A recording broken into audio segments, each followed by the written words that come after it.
ఇప్పుడున్న సిచ్యువేషన్ని సెటిల్ చేసుకోవడం కోసం మరో తప్పు చేయాలంటావా? అలా చేసి మరోసారి దూరాన్ని పెంచుకున్న వాళ్ళమవుతాం. అలాంటి పిచ్చి ప్రయత్నాల వల్ల ఉపయోగం ఉండదురా.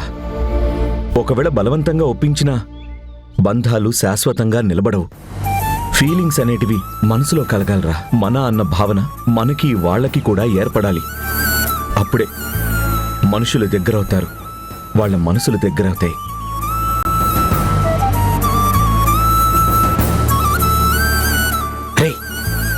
నాకు ఈ మాటలు జరిగిన పరిస్థితులన్నీ చూస్తుంటే ధరణి వెనకాల ఎవరో ఉండి బలంగా తన మైండ్ని డైవర్ట్ చేస్తున్నారేమో అనిపిస్తోంది. తను నమ్మాలనుకున్నా కూడా నమ్మకుండా చేస్తున్నారేమో అన్న ఆలోచన నాకు వస్తుందిరా. ఎగ్జాక్ట్గా నాకు కూడా అదే అనుమానంగా ఉందిరా. దాని గురించి ఆలోచిస్తున్నాను. కానీ ఎలా రియాక్ట్ అవ్వాలి, ఎలా నిర్ణయం తీసుకోవాలో తేల్చుకోలేకపోతున్నాను. నువ్వు తేల్చుకోవటం కాదురా, మనందరికన్నా బాగా ఆలోచించగలిగేది వదిన. వదిన దగ్గరికి వెళ్ళు. ఏదైనా ఇద్దరూ కలిసి ఆలోచించండి. ఏ నిర్ణయమైనా ఇద్దరూ కలిసి తీసుకోండి. వదిన కూడా నీకంటే ఎక్కువ టెన్షన్ పడుతూ ఆలోచిస్తూ ఉంటుంది. నువ్వు వెళ్ళటం వల్ల తన కష్టంలో భాగం పంచుకున్నవాడు అవుతావు, ఆలోచనలు పంచుకున్నవాడు అవుతావు. ఒకళ్ళకి ఒకళ్ళు అన్న భావన కలిగేలా చేసినట్టు అవుతుంది. వెళ్ళరా. అసలు ఈ టైంలో నువ్వు వదిన పక్కన ఉండటమే కరెక్ట్. ఒకరి సపోర్ట్ ఒకరికి చాలా అవసరం. వెళ్ళరా. సరే, నువ్వు చెప్పేది కూడా కరెక్టేరా. వెళ్తాను.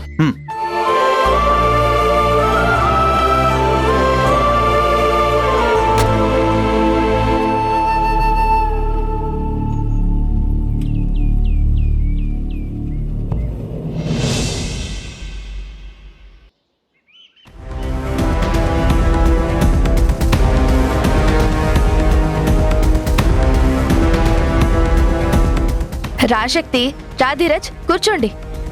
ధరణిని చూడాలి. ధరణి లోపలుంది, కూర్చోండి. వెళ్ళి పిలుచుకురా. కూర్చో.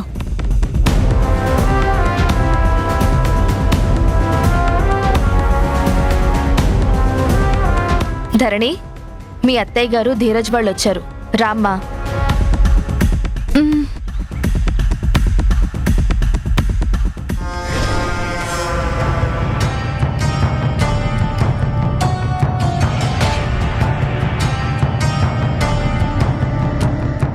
సౌమ్య, ఏం మాట్లాడకు. వాళ్ళు ఏం చెప్పినా నువ్వు మాట్లాడకుండా ఉండు.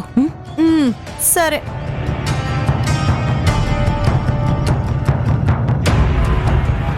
ధరణి,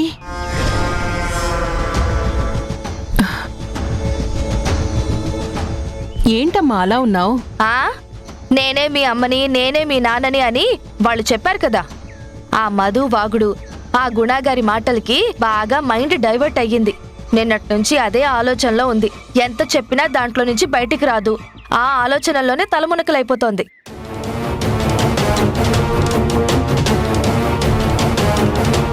అది నిజమో అబద్ధమో తెలియకుండా తికమక పడుతున్నానని నాతోనే చెప్తుంది.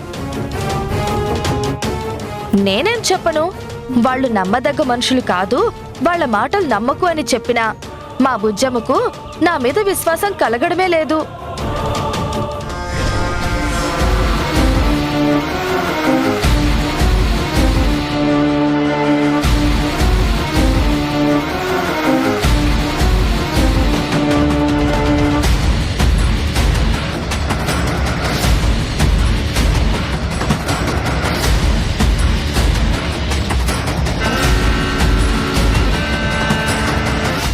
ఏంటి ధరణి, వాళ్ల గురించి నువ్వు ఆలోచించేదేంటి?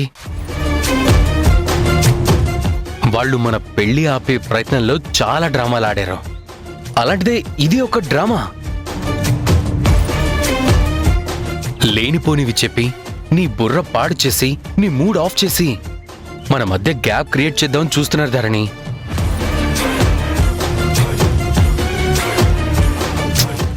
లీవ్ ఇట్ ధరణి. అసలు ఇలాంటివన్నీ విననేకూడదు, విన్నా పట్టించుకోకూడదు. అయినా నీకు ఆ జనని గురించి తెలుసు కదా. ఆవిడ మాటలు అబద్ధాలు, ఆవిడ చేతల అబద్ధాలు, ఆవిడ చూపించే ప్రేమ అదంతా అబద్ధం.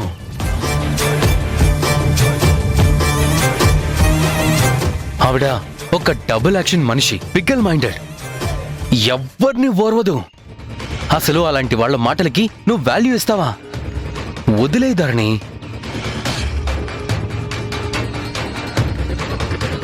అవును, ఈ విషయం మీకు ముందే తెలుసా? అందుకే నన్ను పెళ్లి చేసుకోవడానికి ముందుకొచ్చారా?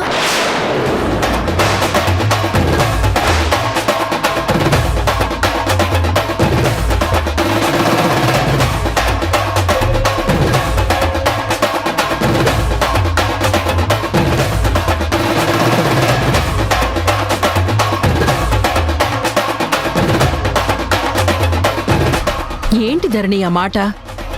ఏంటా ప్రశ్న? అంటే మమ్మల్నే అనుమానిస్తున్నావా?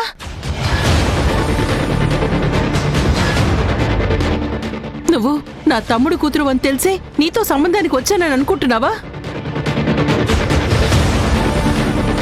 అమ్మా నాన్న అని చెప్పుకుంటున్న వాళ్లకే నిన్న మొన్నటిదాకా ఈ విషయం తెలీదు.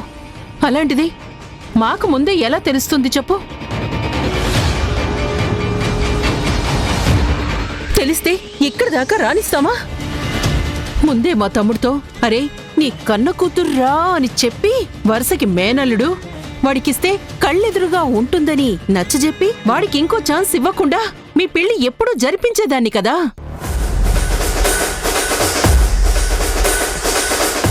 ఆ జననిని అడ్డుపడే అవకాశం ఎందుకిచ్చేదన్నమ్మా? ఆ జనని కడుపులో కుళ్ళు పెట్టుకొని ఏవో మాయ మాటలు చెప్తోంది.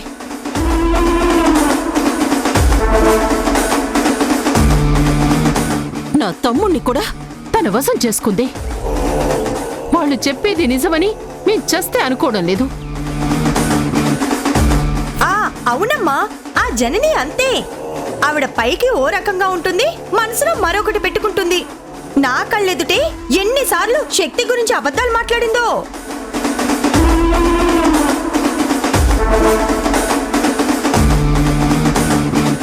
ఒక్క విషయం ఆలోచించు ధరణి.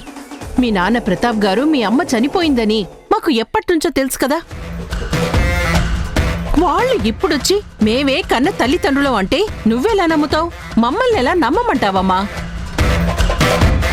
ఇలాంటి బురిడి మాటలు చెప్పి అందరి బతుకులతో ఆడుకోవడం దానికో సరదా. అది శాడిస్ట్ అని ఎప్పటినుంచో చెప్తూనే ఉన్నా. అలా చెప్పండి, ఎంత చెప్పినా నా మాట చెవి దూచుకోవడం లేదు. ఇక వదిలేయవే, ఆ ఆలోచనలో పడి అన్నం నీళ్లు మానతావెందుకే అని ఎంత నచ్చజెప్పే ప్రయత్నం చేసినా ససేమిరా అంటూ ఆ ధ్యాసలోనే కొట్టుమిట్టాడుతోంది.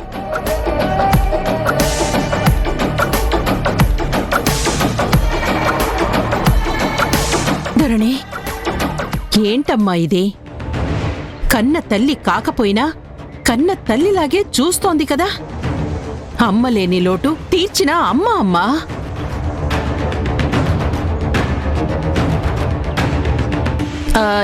ఈవిడ మాట కూడా వినకపోతే ఎలా చెప్పు?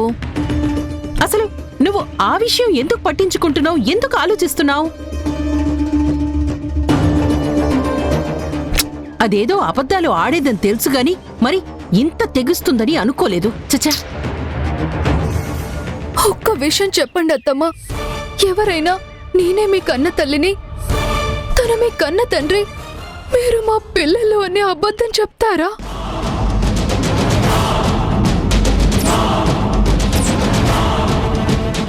అలా చెప్పాల్సిన అవసరం ఏమొచ్చింది? దానివల్ల వాళ్ళకొచ్చే ప్రయోజనం ఏంటి?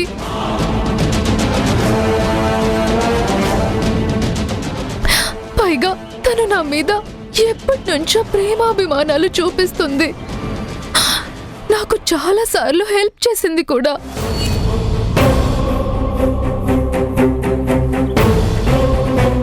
నేను వాళ్ళ మాటలు పూర్తిగా అబద్ధమని కొట్టి పారేయలేకపోతున్నాను.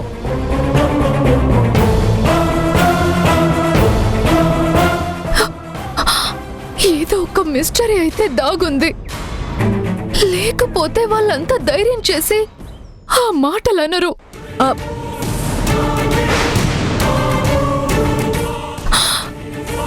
మీరన్నట్టు జనని అబద్ధం అయితే గుణగారెందుకు అబద్ధం ఆడతారు? తన కన్న పిల్లలు కాని వాళ్ళని మమ్మల్ని ఎందుకు పిల్లలుగా యాక్సెప్ట్ చేస్తారు?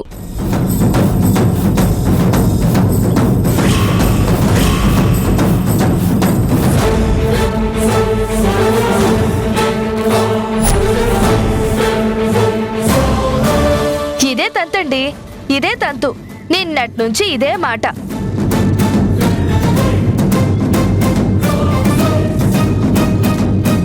అలా కాదు ధరణి.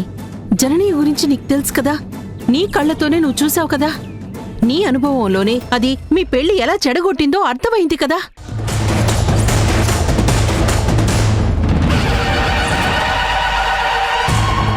అయినా మాకు కాదు అని ఆవిడనే తప్పు అని చెప్పాల్సిన అవసరం ఏముంది చెప్పు? తను చేతులారా ఇలా మాట్లాడే తన జీవితాన్ని నాశనం చేసుకుంది. భర్తకి దూరమై ఇన్నేళ్లు బతికింది. తన భర్తతో సుఖంగా ఉండలేకపోయాను అని తను ఎవ్వర్నీ సంతోషంగా ఉండనివ్వదలుచుకోలేదు. పర్టికులర్గా నా విషయంలో, నా కొడుకు విషయంలో అది కంకణం కట్టుకుంది. ఆ కాబోయే అత్తగారు నీ మేలు కోరే మనిషి. ఆవిడ నీకు అబద్ధం చెప్తుందా? నువ్వు ఎవరెవరినో నమ్ముతావు గాని శక్తిని, ధీరజ్ని, మీ అమ్మని నమ్మవా? ఆ జనని సుప్పనాతిది, చాడీలు చెప్తుందని నాకైతే స్పష్టంగా తెలుసు.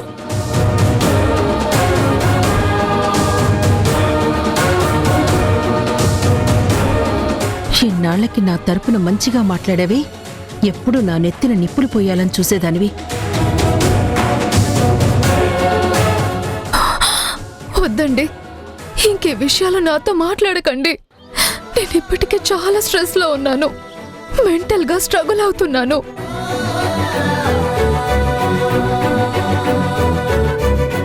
ఇప్పుడు మీరు చెప్పే మాటలేవి నా తలకెక్కట్లేదు, నాకు వినాలని కూడా లేదు.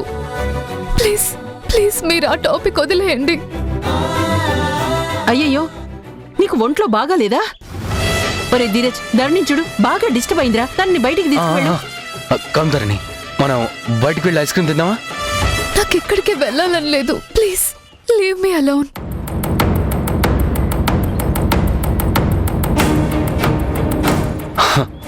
చూసావా మమ్మీ, ధరణి ఎంత స్ట్రగుల్ ఫీల్ అవుతుందో. అందుకే ధరణి రాత్రి కూడా నా ఫోన్ లిఫ్ట్ చేయలేదు. అసలు ఏంటి ధరణి ఇలా చేస్తున్నావు? వాళ్ళ మాటలు నమ్మి మమ్మల్ని అవాయిడ్ చేస్తున్నావా? పర్టికులర్గా నువ్వు నన్ను దూరం పెట్టాలని చూస్తున్నావా?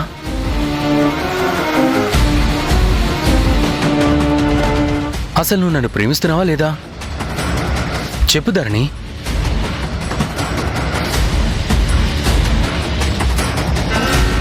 నీకిష్టం లేకపోతే నేను నిన్ను ఇబ్బంది పెట్టను. నేను ఎలా ఉన్నా, ఎక్కడున్నా నీకు తోడుగా ఉండాలనుకుంటాను. నీ వెల్ విషర్గా బతకాలనుకుంటాను. నీ క్షేమం కోరి నేను ఏం చేయమన్నా చేస్తాను. చెప్పు ధరణి, నా మీద అప్పుడే అయిష్టం ఏర్పడుతుందా? అదేం కాదు ధీరజ్, నేనున్న సిచ్యువేషన్ నీకు అర్థం కావడం లేదు. ఏంటి అర్థం కావట్లేదు? సిచ్యువేషన్ స్ట్రగుల్ అంటావు. పిచ్చి పిచ్చి ఆలోచనలో ఉంటే అలానే ఉంటుంది.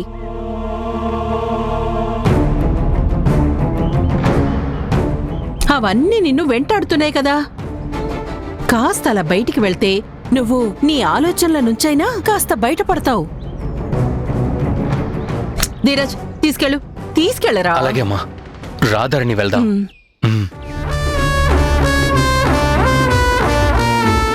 నీకిష్టమైన వాడమ్మా, పిలుస్తున్నప్పుడు కలిసి వెళ్ళాలి.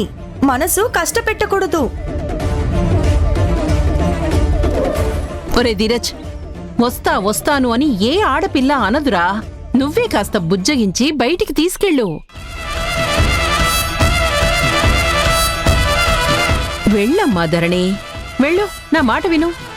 చూడు, నువ్వు రాను అంటే వాడెంత ఫీల్ అవుతాడు, ఎంత డిసప్పాయింట్ అవుతాడు. నువ్వు డిస్టర్బ్ అయ్యి వీడిని కూడా డిస్టర్బ్ చేస్తావా? వెళ్ళరా, తీసుకెళ్ళు. వెళ్దాం పద ధరణి, పద. రా, వెళ్ళమ్మా. రా.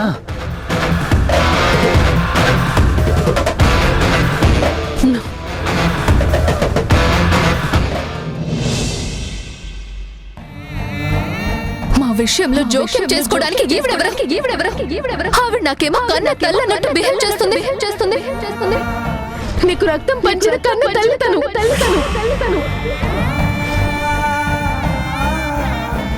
ఈ నిజం ఇక్కడున్న ప్రతి ఒక్కరికి తెలుసు. ఒక్క నీకు నీ తమ్ముడికి తప్ప.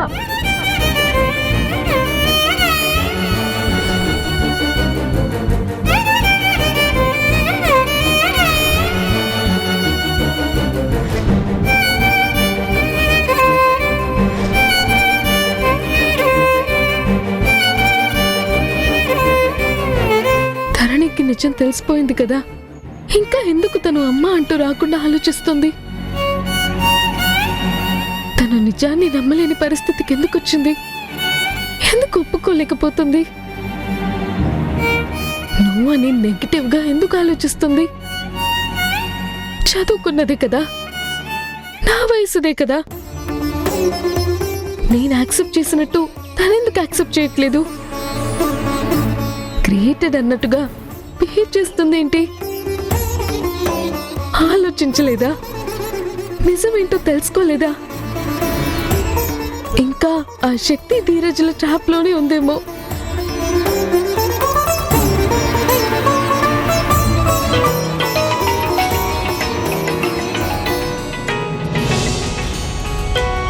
ఎవరిది నంబర్? హలో మధు,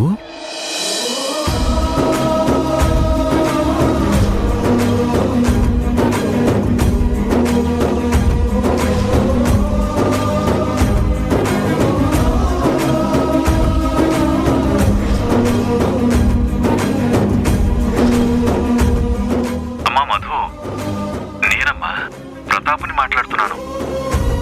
చెప్పండి. ఎలా ఉన్నావు? ధరణికి ఫోన్ చేసి మాట్లాడాను. తనతో మాట్లాడాక ఎందుకో నువ్వు నా కళ్ళల్లో మెదిలావమ్మా. అందుకే నీతో మాట్లాడాలనిపించింది. నువ్వు నా కూతురు లాంటి దానివే కదా. లాంటి దాన్ని ఏంటి నాన్న? నేను మీ కన్న కూతుర్నే. అమ్మా మధు, లైన్లోనే ఉన్నావా? ఉన్నాను నాన్న, ఉన్నానండి, ఉన్నాను. మీరు బాగున్నారా? అక్కడంతా ఓకే కదా? ఏం ప్రాబ్లం లేదు కదా? మీ హెల్త్ అన్నీ ఓకేనా? నేను బ్రహ్మాండంగా ఉన్నాను. నా గురించి ఎవ్వరూ వరీ అవ్వాల్సిన అవసరం లేదు. మీరెలా ఉన్నారు? బానే ఉన్నాం. మీరు వస్తున్నారు కదా? ఎప్పుడు వస్తున్నారు? ఆల్మోస్ట్ వర్క్ అంతా కంప్లీట్ అయిపోయినట్టేనమ్మా. నేను 3 days లో వచ్చేస్తాను. నేను ఇండియా రాగానే నేను తప్పకుండా కలుస్తాను. కలవాలండి. మీరే కాదు, నేనే మిమ్మల్ని కలవాలి. మీతో చాలా విషయాలు మాట్లాడాలి. అలాగేనమ్మా, నేను రాగానే నేను కలుస్తాను కదా. ప్రతాప్ గారు, అమ్మా, ఎవరో పిలుస్తున్నట్టున్నారు. పనిలో ఉన్నాను. నీకు తర్వాత కాల్ చేయనా? సరే అండి, బాయ్. నేను ఉన్నానంటూ ఉదయం చీకటినే దాటే సమయం పరుగెత్తుకు వచ్చే హృదయం నానా. ఎన్నాళ్ళుగా ఈ పయనం పసిగట్టనే లేదే వేగం. ఏ ఊహకి అందం నానా. నాకు ఇంకా మాట్లాడాలనుంది నాన్న. ఎప్పుడెప్పుడు మీరు వస్తారా? ఎప్పుడెప్పుడు మిమ్మల్ని నా గుండెలకి హత్తుకొని నాన్న నేను మీ కూతుర్ని అని చెప్పాలనుంది నాన్న. తొందరగా వచ్చేయండి నాన్న, ప్లీజ్ ప్లీజ్.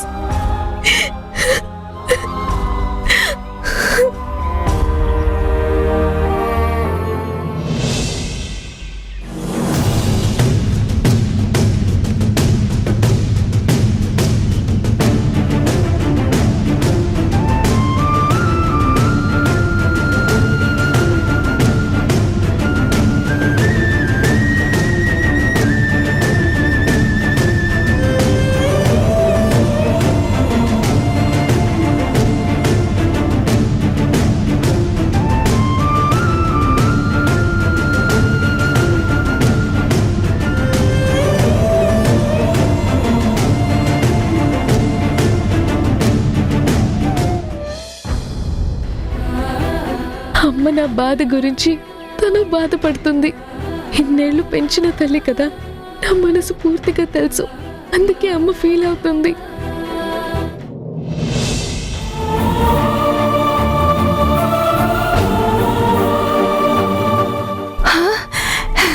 రా గుణ, రా.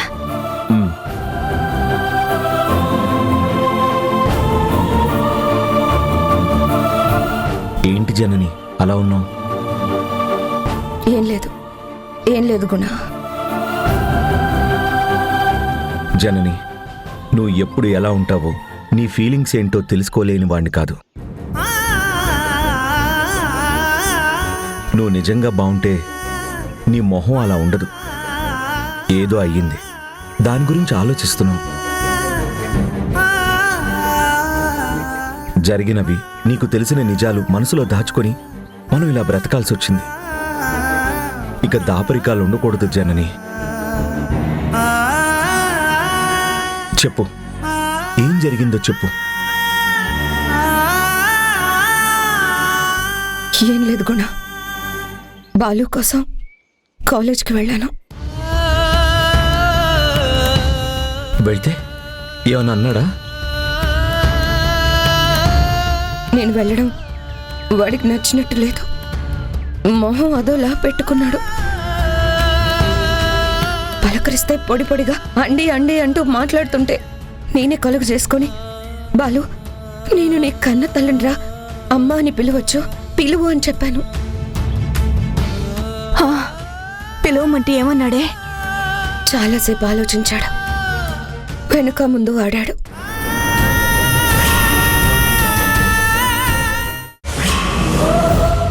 ఈరోజు మొక్కుకొని దీపారాధన చేసి అర్చన చేస్తే మనసులో ఎలాంటి కోరికలున్నా నెరవేరుతాయి.